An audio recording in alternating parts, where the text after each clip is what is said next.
How to price your products for small business. Nearly a year ago, I made a video on this topic, but I saw a few comments asking for more detail. So I thought in this video, I'd give you two examples of a clothing business and of a food business. So if you are currently in the process of starting a small business, OSome have you covered with the admin. They'll reserve your business name, they'll get you registered with Companies House and pre-approved with a business bank account. It personally took me days to actually sort out my limited company and a large bill to do so. In OSome, you can do this in just 6 minutes for just £12.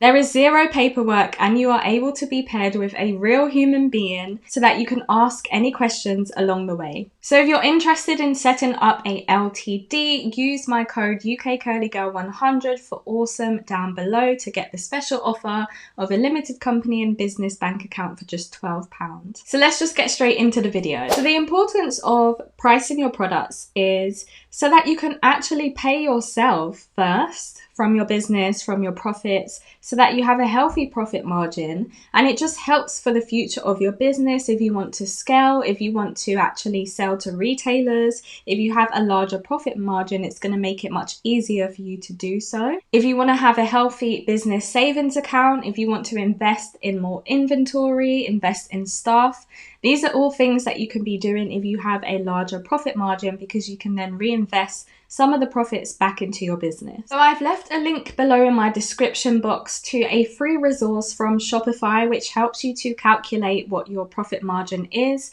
and some other resources that you may enjoy down below that will help you with everything I mentioned in this video. So let's just get straight into a method that I did mention in my past video, which is the 2x2x2 method. And that is by having the cost of your product times in that by 2. So say your product costs £5, times it by 2 is £10, and that is how much your wholesale cost should be. So if you were going to sell to a retailer, you would say that the cost of the product is £10. Your retail price, what you would sell on your website or in person, is going to be another times 2. So that's going to be £20. So your product cost is £5 and you're selling it for £20. Now that may not be realistic for a lot of products. I mean, if your product is something that usually sells for quite a cheap amount and it costs £5, that's going to be kind of hard to do. So you can work around it, but a healthy profit margin would be that, especially if you want to sell to retailers in the future. Another way you can do it is by looking up on Google what your average profit margin is for your industry. So online e-commerce and like beauty has an average profit margin.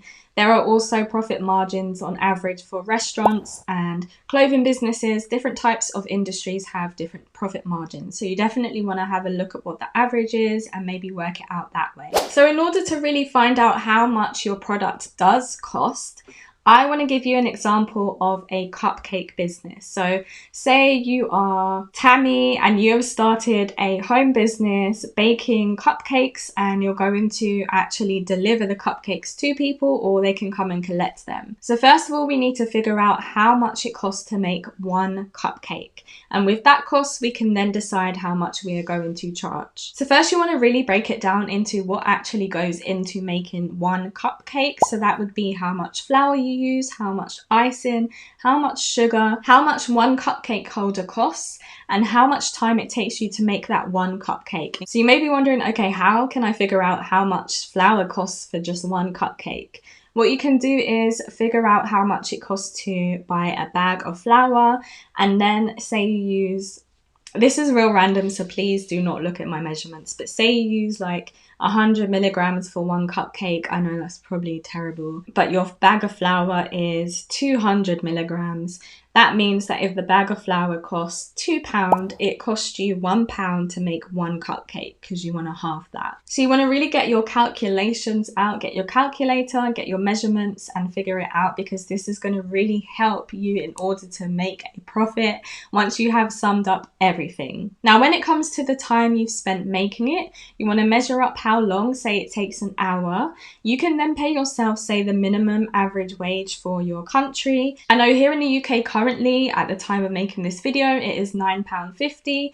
So that may be a lot of money to add on to the cost of making the one cupcake, but you might want to, you know, divide that within, say, 12 cupcakes, because usually you're not going to make one cupcake at a time. You probably make like 10 or even more cupcakes at a time, so you can actually divide that between the whole 10, and then you'll get your price for how much it costs to make the one cupcake. Again, this is all up to you. This is just examples, but I would like you to at least factor in something to pay yourself. Next, you want to note down what your monthly recurring expenses are that actually keep your business running. So say you have to hire out a special kitchen to make those cupcakes, you want to figure out how much it costs per month to rent that kitchen. If you are dropping off the cakes, how much are you spending on petrol, and how many miles are you actually using per month for your business? And if you are running a website in order to take orders, how much is the monthly cost for that as well? So those are your essential monthly recurring costs. You can also include the cost for an accountant or any kind of staff that you are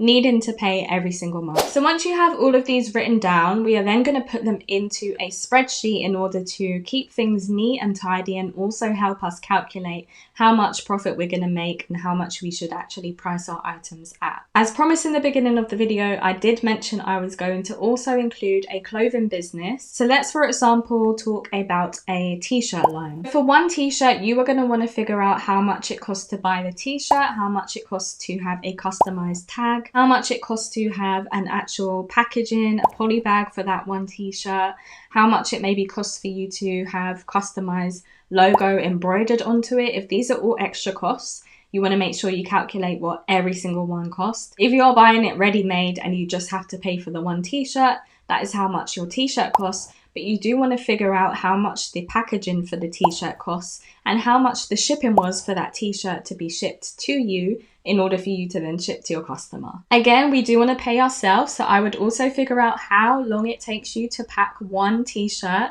and actually send that t-shirt to the customer. So you can even factor in you walk into the post office, you actually processing the order and sending it, and then calculate how much that time actually is worth if you go by minimum wage, or if you want to pay yourself a bit more or less. It's totally up to you, but definitely include how long it takes you to do your work. Other things you want to include is your transaction fees that your e-commerce platform may charge you. I do have a video that goes through a bunch of e-commerce platforms and the different fees that they have. So for example, if you were to use Shopify, they do charge a fee for transactions, so you want to include that in your costs. And also if there's any like tax or VAT costs as well, you can include that too. We're going to put all of this into a spreadsheet, and then we can figure out how much our product actually costs and how much we should price it at. So guys, that was a really simple and easy way to show you guys how you should actually work out the costs and the pricing for your products. I really hope this helped. If you have any further questions, feel free to leave them down below. Check out these two videos here for further viewing, subscribe, give this a like, and I'll catch you in the next one. Bye guys.